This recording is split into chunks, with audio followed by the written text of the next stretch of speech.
Hi, I'm Mara Webster with In Creative Company, and today I'm so excited to be joined by the wonderful Britt Lower to talk all about Severance season two. And one of the first things that I wanted to talk about was how you stepped into playing Helly this season, because feels like the motivations and objectives of the character were so different because season one was so much about her trying to escape Lumen, and season two is really kind of everything to do with these deep-seated relationships and friendships that she has within the organization now have really altered and adjusted that. And so I was interested in how that kind of changed your approach in playing her, if it did at all.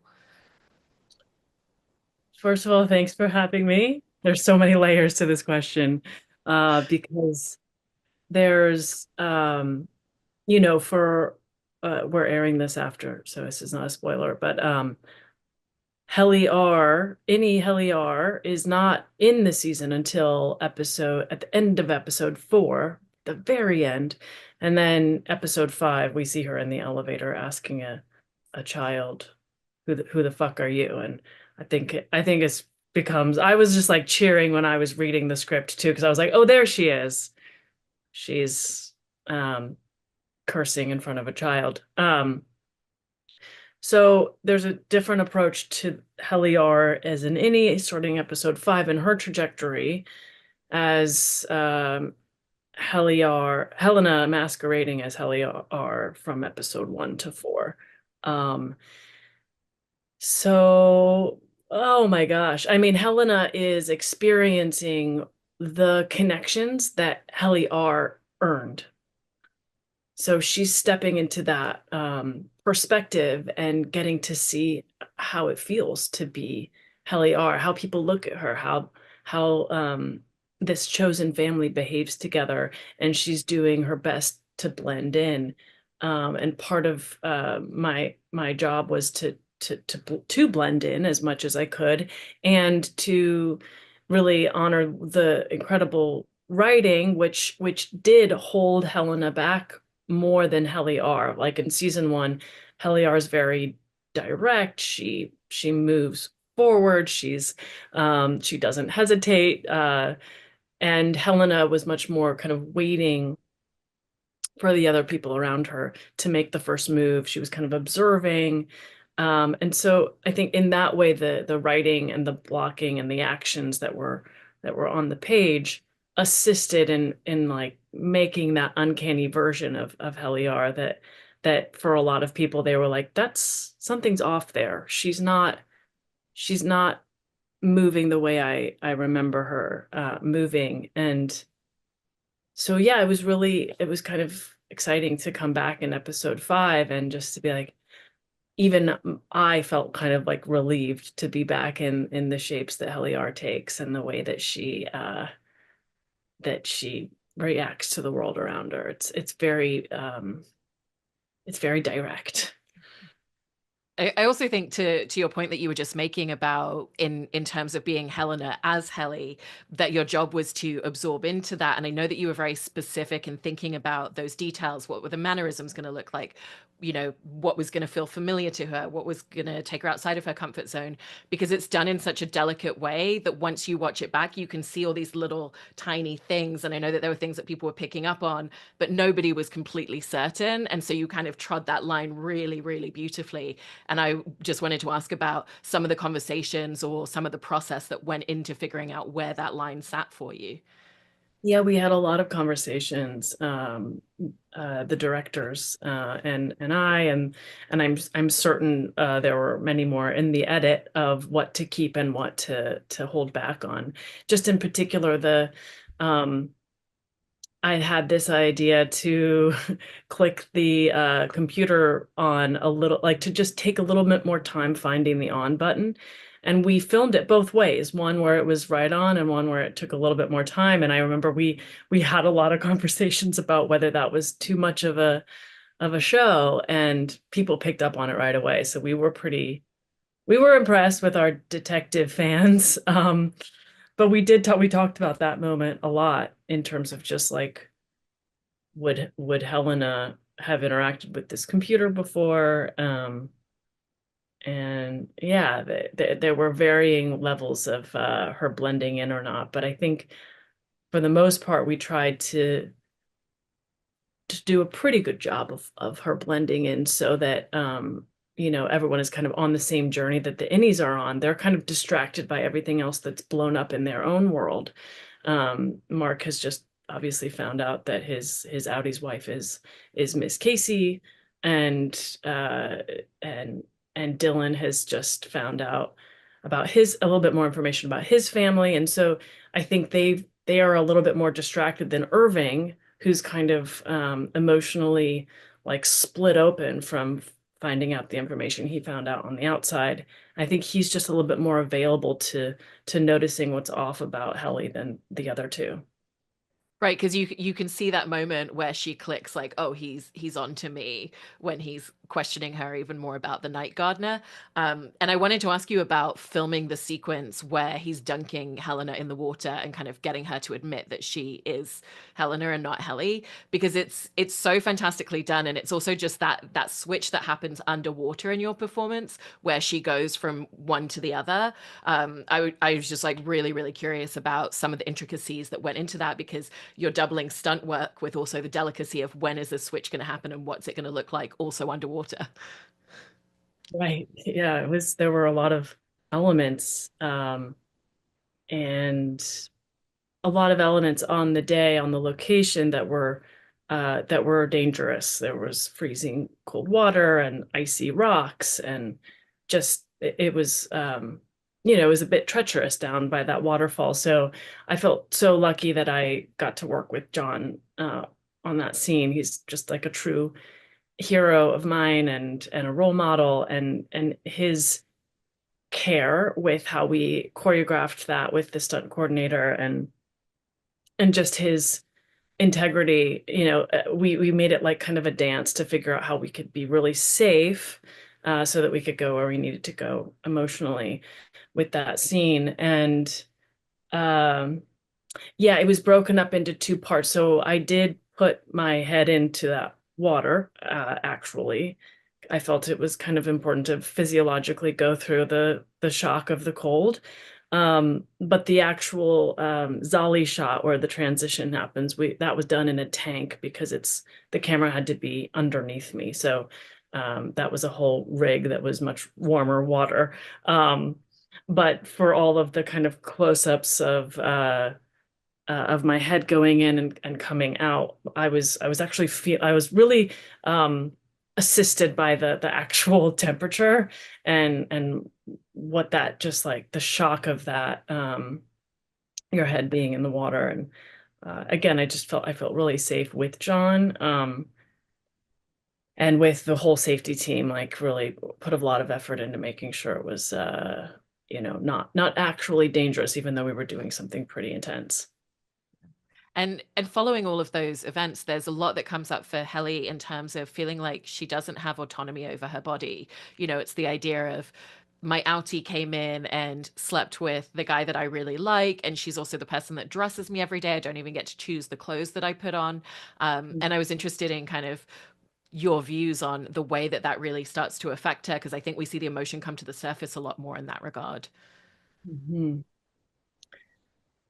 Yeah, the show, I think, brings up questions of autonomy and consent in a really loud way in this sequence. And but it's sort of at play through the whole series, like who does have um say over the body in this Indian Audi world.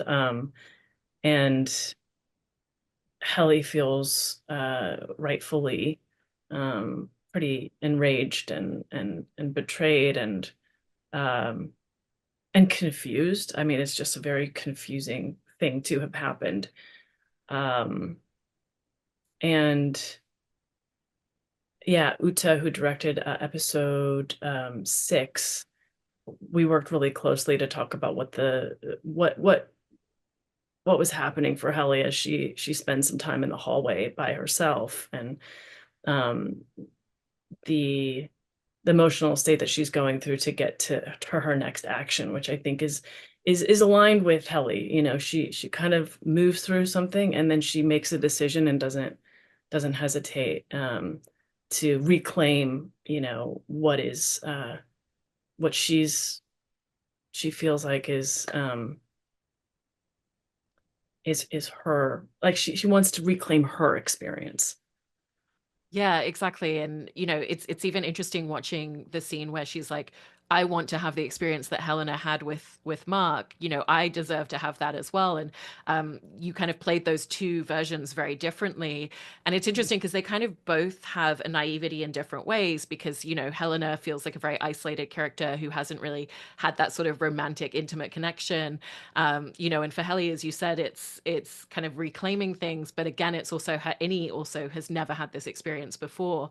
And so how did you want the innocence and kind of lack of that experience for each of them to play in very different ways in terms of that intimate emotional connection that they have with Mark?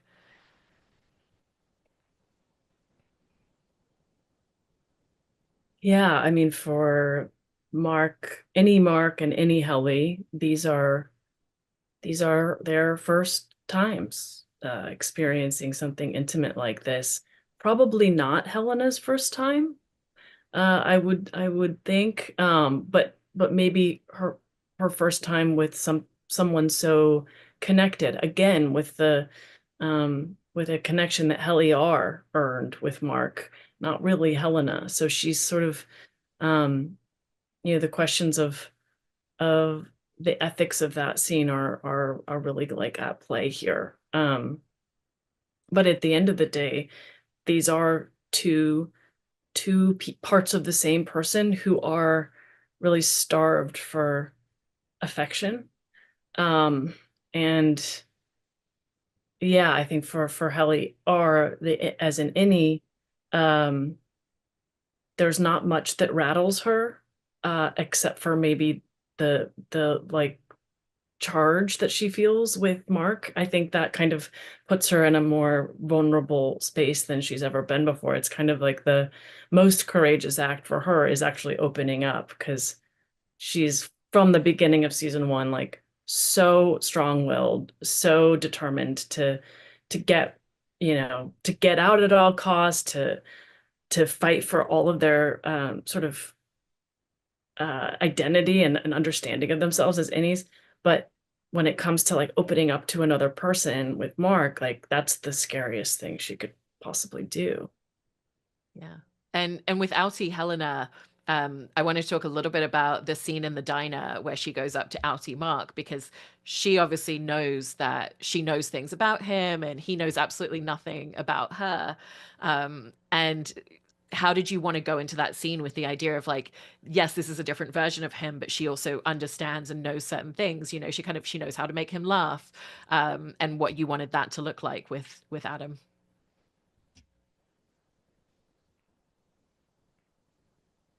Yeah, I think those two people just have a kind of natural rapport.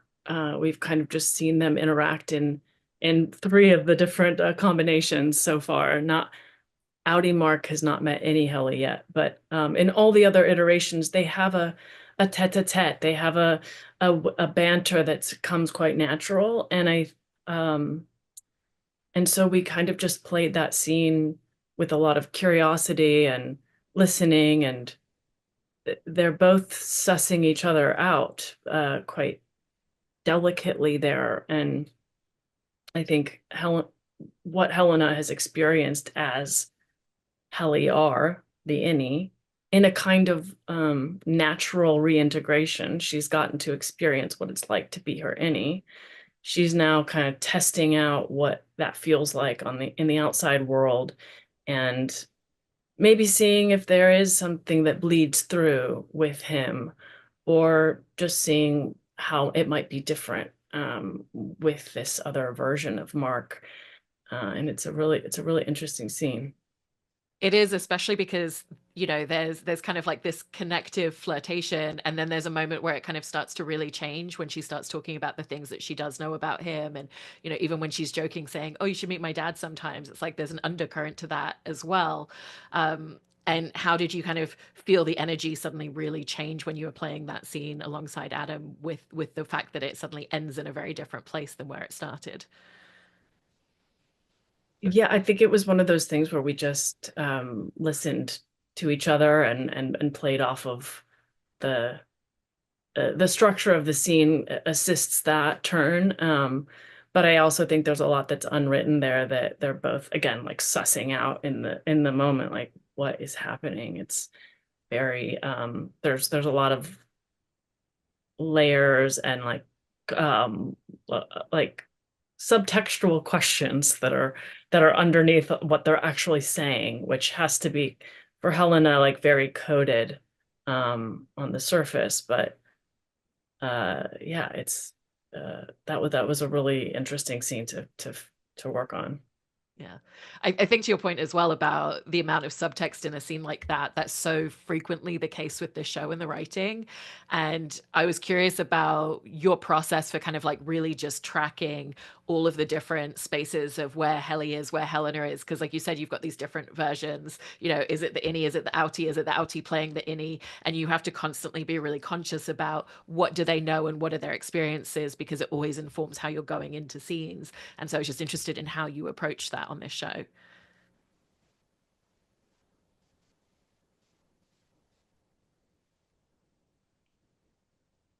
Yeah, I try to use analogies to explain it because it's really kind of hard to speak technically about it, but I'll use a couple of analogies if that's okay.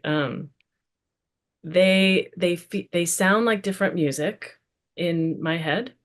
Um, and so like when Helena is playing Helly, it's almost like you when you hear a live version of a song on the radio that you know so well, but the live version just sounds a little different. Like there's a different breath taken, and or there's like uh the drums are louder, or there's just like something that's a little off, and you're like, that's not exactly how I remembered it.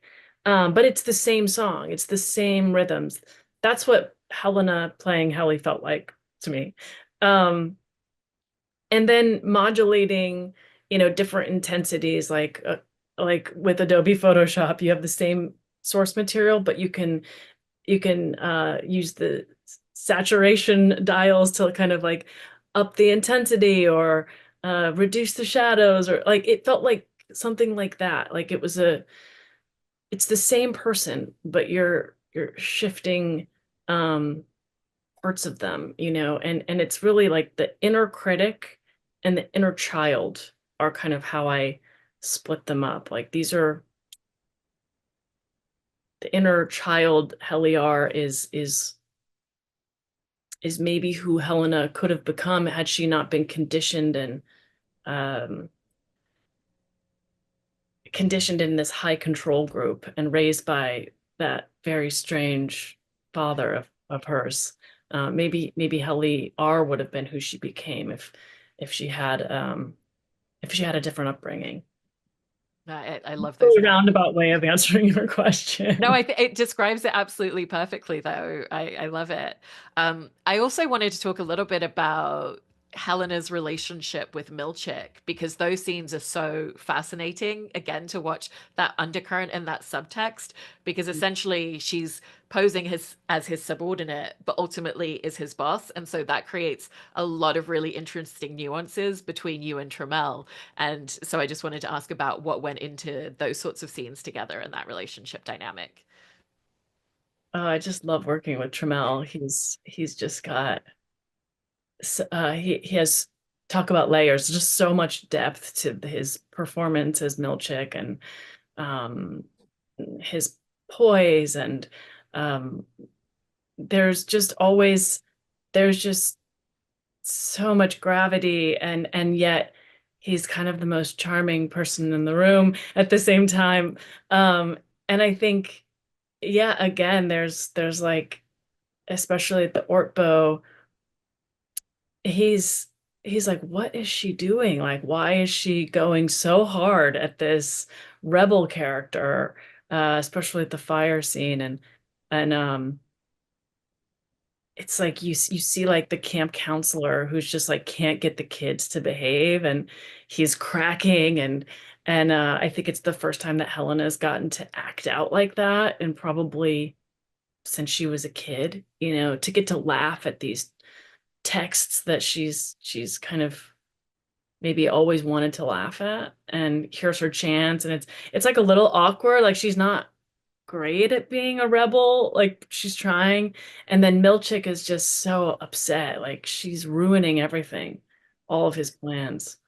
Um, Even as Helena, Helly like starts all the fires that he has to put out. And now Helena's doing it too. It's like, um, yeah, it's sort of a delightful dance. Did you think that a lot of Helena's misbehavior was the idea of what do I think Helly would do, as much as it was the playfulness, and that it was the adapting into it, but then kind of finding some enjoyment in it along the way? Yeah, mixture, right? I think she gets to play this more free version of herself. And I think that must have been liberating. Yeah. Yeah. And like she, people look at her differently. Like when she's Helena Egan, the uh, head of this company, there's a weird way that Lumen moves and talks through the world. I spent season one as Heliar, kind of wandering around asking, like, why the hell are you guys talking like that? Like, what are you guys doing? And then to step into season two as the Audi and be that weird person talking in that weird way, then it became even more of a mind fuck to be then Helena going back and trying to be the person asking what's going on. So there were these sort of circuitous ways of these two parts of the same person getting to like question each other and step into each other's perspectives and hopefully learn something. But I think ultimately you're watching a person like waging a war within themselves. Like all of these they're fighting for whose body it is. They're fighting for who has free will, but they're both trapped within this company in really different ways. So I tried to have a lot of, empathy for Helena Egan, who, she's behaving in really ugly ways, but it's that thing like hurt people, right? She's in the system that, um, you think she's in charge, but someone else is in charge or watching in the same way that Milchick, you think he's in charge, but then you watch he has to go to a performance review, and there's just all these levels of checks and balances that are like everybody's kind of trapped in a way. And you bring up the fact there that Helena's always being watched, and whenever we see her in the show, she's always being seen by other people and observed in some way.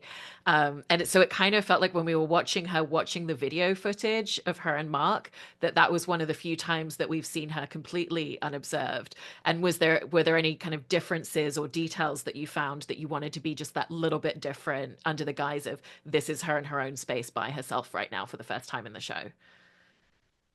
Yeah, it's true. That is one of the very few times we see her alone. And those are always moments that you get excited about as an actor because there's no mask, and you can kind of however many masks that Helena's wearing, which oftentimes it's several, those are stripped away and you see her longing for something. But it's a kind of a cocktail of, I think, things that she's feeling there. Yeah,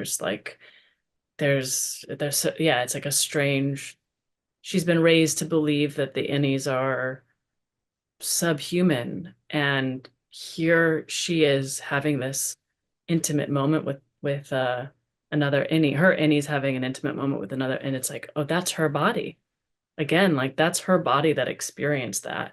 So somewhere in her, physiologically, it has an effect.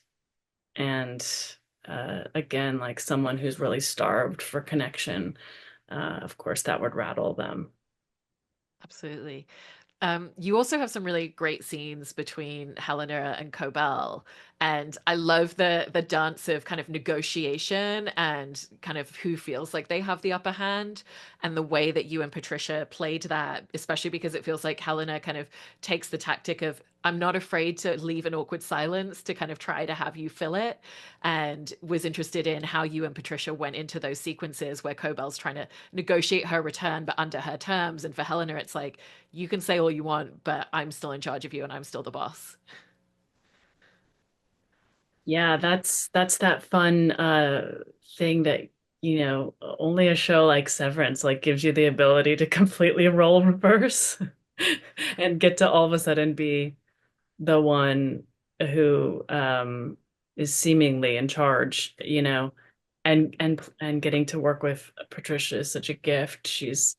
Uh she's it's like being on a tightrope together, and you just feel every little tremor with each other, and the the difference with how, both Innie Helly and Outie Helena in scenes with Cobell, like they have a formidable match, right? They can meet each other's tension, but they do it quite differently.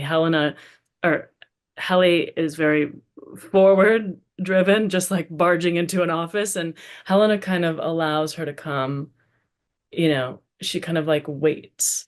And there's strength in both of those approaches. Um, but yeah, Patricia's amazing. She's so good. I love getting to do those scenes with her. It's so great. One of the choices with Helena that I wanted to ask about was the fact that she goes with Mark into the room with all the goats, and kind of on this journey to help him find Miss Casey. And I was interested in if you felt like that was very much, again, going back to that idea of this is what Helly would do, because it feels like even with Helly's feelings for Mark, that because she cares about him so much, that she would want to do that for him. Yeah, for sure. I mean, I think uh Helena sup Helena as Helly supporting Mark's journey is her wondering, yeah, this is what Helly would do. And I think we do see that in episode 5, where immediately upon learning about Mark's Outie being married to Miss Casey on the outside, Helena is immediately like, cool, what are we gonna do? Like she's ready to like take action. Um, I think the difference is like Helly probably would have been in the goat tunnel first and not questioning it, and like, you know, crawling through without hesitation and not concerned about the goat poop. Um, but yeah, I also think there was a quality of Helena getting to play at being like a normal person, which must have felt nice. Yeah. Well, watching your work in this season, it's absolutely phenomenal, and I love the fact that it is that thing where you can go back and find so many details every time you rewatch any of these episodes. So, congratulations on an amazing second season, and thank you so much, Britt. Oh my gosh, my pleasure. Thank you for all of your really smart questions.